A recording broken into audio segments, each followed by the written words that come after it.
ನಮಸ್ತೆ ಸ್ನೇಹಿತರೆ. ಈ ದಿನ ನಾವು ಜ್ಞಾನಪೀಠ ಪ್ರಶಸ್ತಿ ವಿಜೇತರಾದಂತಹ ವರಕವಿ ದ ರಾ ಬೇಂದ್ರೆಯವರ ಬಗ್ಗೆ ತಿಳಿದುಕೊಳ್ಳೋಣ. ದ ರಾ ಬೇಂದ್ರೆಯವರ ಪೂರ್ಣ ಹೆಸರು ದತ್ತಾತ್ರೇಯ ರಾಮಚಂದ್ರ ಬೇಂದ್ರೆ. ಇವರ ಕಾವ್ಯನಾಮ ಅಂಬಿಕಾ ತನಯ ದತ್ತ. ದ ರಾ ಬೇಂದ್ರೆಯವರು 31/1/1896 ಧಾರವಾಡದಲ್ಲಿ ಜನಿಸಿದರು. ಇವರ ತಂದೆ ರಾಮಚಂದ್ರ ಪಂತ, ತಾಯಿ ಅಂಬುತಾಯಿ. ಇವರು ಚಿಕ್ಕಂದಿನಲ್ಲೇ ತಂದೆಯನ್ನು ಕಳೆದುಕೊಂಡು ಚಿಕ್ಕಪ್ಪ ಬಂಡೋಪಂತರ ಆಶ್ರಯದಲ್ಲಿ ಬೆಳೆದರು. ಪುಣೆಯ ಫರ್ಗ್ಯೂಸನ್ ಕಾಲೇಜಿನಲ್ಲಿ ಪದವಿ ಶಿಕ್ಷಣ ಮುಗಿಸಿದರು. ವಿಕ್ಟೋರಿಯಾ ಹೈಸ್ಕೂಲ್, ರಾಷ್ಟ್ರೀಯ ಶಾಲೆ, ಸೊಲ್ಲಾಪುರದ ಡಿ.ಎ.ವಿ. ಕಾಲೇಜು ಮುಂತಾದ ಕಡೆ ಪ್ರಾಧ್ಯಾಪಕರಾಗಿ ಅಧ್ಯಾಪಕರಾಗಿ ದುಡಿದು ತಮ್ಮ 60ನೇ ವಯಸ್ಸಿನಲ್ಲಿ ನಿವೃತ್ತಿ ಹೊಂದಿದರು. ಇವರದು ಬ್ರೇಕ್ ಆಫ್ ಸರ್ವಿಸ್ ಜಾಸ್ತಿ.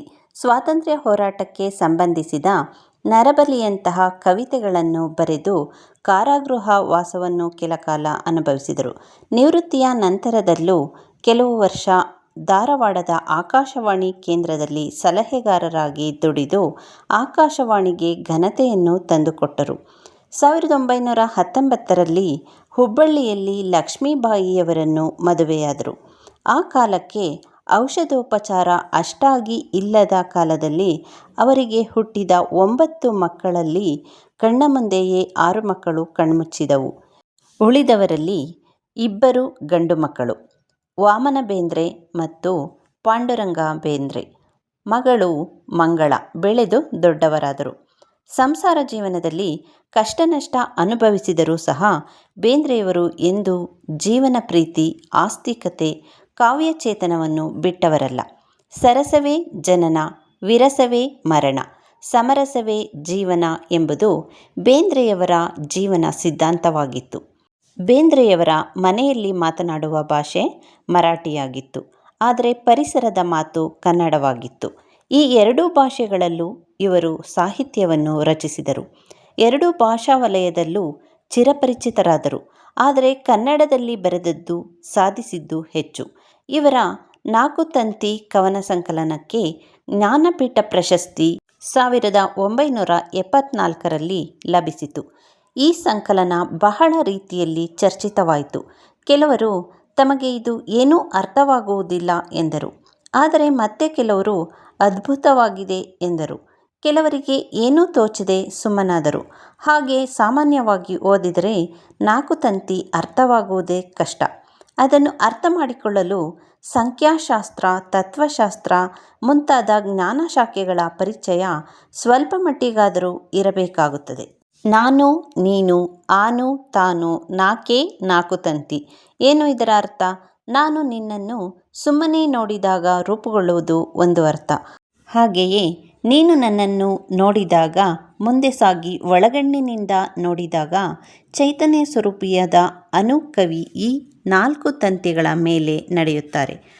ಅಥವಾ ಹಾಗೆ ನಡೆಯುವವನೇ ನಿಜವಾದ ಕವಿ.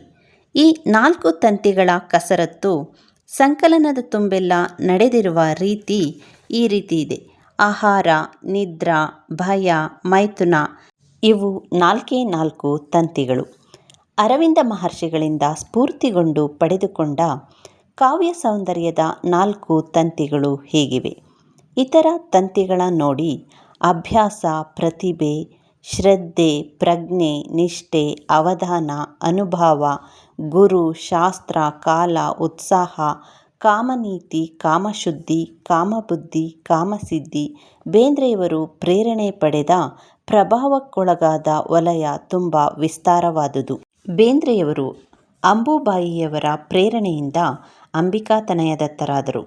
ಮುಂದೆ ಹುಯಿಲಗೋಳ ನಾರಾಯಣರಾಯರು, ಡಿ.ವಿ.ಜಿ., ಮಾಸ್ತಿ, ಪೂತಿನ, ಜಿಡ್ಡು ಕೃಷ್ಣಮೂರ್ತಿ, ಖಲೀಲ್ ಗಿಬ್ರಾನ್, ರಸೇಲ್ ಇತ್ಯಾದಿ ಮಹನೀಯರ ಪ್ರಭಾವಕ್ಕೊಳಗಾದರು. ಬೇಂದ್ರೆಯವರ ಅಧ್ಯಯನ ವ್ಯಾಪ್ತಿ ದೊಡ್ಡದು. ಪುರಾಣಗಳು, ವೇದಾಗಮಗಳು, ತತ್ವಶಾಸ್ತ್ರ, ಸಂಖ್ಯಾಶಾಸ್ತ್ರ, ಖಗೋಳಶಾಸ್ತ್ರ, ಭಾಗವತ, ಜಾನಪದ, ವಚನಗಳು, ಕೀರ್ತನೆಗಳು, ಕಾವ್ಯಮೀಮಾಂಸೆ, ಉಪನಿಷತ್, ಸಂಸ್ಕೃತ, ಮರಾಠಿ, ಕನ್ನಡ, ಇಂಗ್ಲಿಷ್ ಸಾಹಿತ್ಯ ಇತ್ಯಾದಿ. ಕನ್ನಡ ಸಾಹಿತ್ಯದ ಬೆಳವಣಿಗೆಯ ಸಂದರ್ಭದಲ್ಲಿ ಧಾರವಾಡದ ಗೆಳೆಯರ ಬಳಗ ಗುಂಪನ್ನು ಮರೆಯುವಂತಿಲ್ಲ. ಆ ಗುಂಪಿನಲ್ಲಿ ಬೇಂದ್ರೆಯವರನ್ನು ಒಳಗೊಂಡಂತೆ ಶಂಭಾ ಜೋಶಿ, ವಿ.ಕೃ. ಗೋಕಾಕ್, ಮಧುರ ಚೆನ್ನ, ರಂಶ್ರೀ ಮುಗಳಿ, ಬೆಟಗೇರಿ ಕೃಷ್ಣ ಶರ್ಮ ಮುಂತಾದವರಿದ್ದರು. ಆ ಗುಂಪು ಧಾರವಾಡದ ಮೂಲಕ ಸಾಹಿತ್ಯದ ಕಂಪನ್ನು ಪ್ರಸರಿಸಿತು. ಕರ್ನಾಟಕದ ಸಾಂಸ್ಕೃತಿಕ ಇತಿಹಾಸದಲ್ಲಿ ಒಂದು ಮೈಲಿಗಲ್ಲಾಯಿತು. ಬೇಂದ್ರೆಯವರ ಕವನ ಸಂಕಲನಗಳ ಒಟ್ಟು ಸಂಖ್ಯೆ 27. ಮೊದಲ ಸಂಕಲನ ಗರಿ. ಅವರ ಸಖಿಗೀತ, ನಾದಲೀಲೆ, ಗಂಗಾವತರಣ, ಉಯ್ಯಾಲೆ, ಅರಳು ಮರಳು, ಸೂರ್ಯಪಾನ, ಬಾಹತ್ತರ ಮುಂತಾದವು ಮಹತ್ವದ ಸಂಕಲನಗಳು. ಸಾಹಿತ್ಯಾಸಕ್ತರು ಸಹೃದಯರು ಓದಲೇಬೇಕಾದ ಬೇಂದ್ರೆಯವರ ಬೃಹತ್ ಕೃತಿ ಸಾಹಿತ್ಯದ ವಿರಾಟ ಸ್ವರೂಪ. ಈ ಕೃತಿಯ ವ್ಯಾಪ್ತಿ ವಿಶಾಲವಾದುದು. ಇದನ್ನು ಬೇಂದ್ರೆಯವರ ಸಾಹಿತ್ಯ ಮೀಮಾಂಸೆ ಎಂದೇ ಕರೆಯಬಹುದು. ಸಾಹಿತ್ಯ, ಸಂಸ್ಕೃತಿ, ಕಾವ್ಯ ಅರ್ಥ ಮಾಡಿಕೊಳ್ಳುವುದನ್ನು ಕುರಿತಂತೆ ಬೇಂದ್ರೆಯವರು ಹಲವು ಸಂದರ್ಭಗಳಲ್ಲಿ ಮಾಡಿದ ಭಾಷಣಗಳನ್ನು, ಬರೆದ ಲೇಖನಗಳನ್ನು, ಮಾಡಿಕೊಂಡ ಟಿಪ್ಪಣಿಗಳನ್ನು ಈ ಕೃತಿಯಲ್ಲಿ ಕಾಣಬಹುದು. ಬೇಂದ್ರೆಯವರು ಕಾಳಿದಾಸನ ಮೇಘ ಸಂದೇಶವನ್ನು ಸೊಗಸಾಗಿ ಕನ್ನಡಕ್ಕೆ ಅನುವಾದಿಸಿದ್ದಾರೆ. ಕನ್ನಡ ಶಾಂತಲಾ ಕೃತಿಯನ್ನು ಮರಾಠಿಗೆ ಅನುವಾದಿಸಿ ಸಾಂಸ್ಕೃತಿಕ ವಿನಿಮಯಕ್ಕೆ ಕಾರಣರಾಗಿದ್ದಾರೆ. ಕವಿತೆ ಓದುವುದರಲ್ಲಿ ಬೇಂದ್ರೆಯವರು ಎತ್ತಿದ ಕೈ. ಹಕ್ಕಿ ಹಾರುತ್ತಿದೆ ನೋಡಿದಿರಾ ಕವಿತೆಯನ್ನು ಅವರು ತುಂಬ ಅದ್ಭುತವಾಗಿ ವರ್ಣಿಸಿದ್ದಾರೆ. ಬೇಂದ್ರೆಯವರದು ಗಾರುಡಿಗ ವ್ಯಕ್ತಿತ್ವ. ತಾವು ಮಾತಿಗೆ ನಿಂತರೆ ಸಭಿಕರನ್ನು ತಮ್ಮ ಕಡೆ ಸೆಳೆಯುವ ಮಾಂತ್ರಿಕ ಶಕ್ತಿಯಿತ್ತು.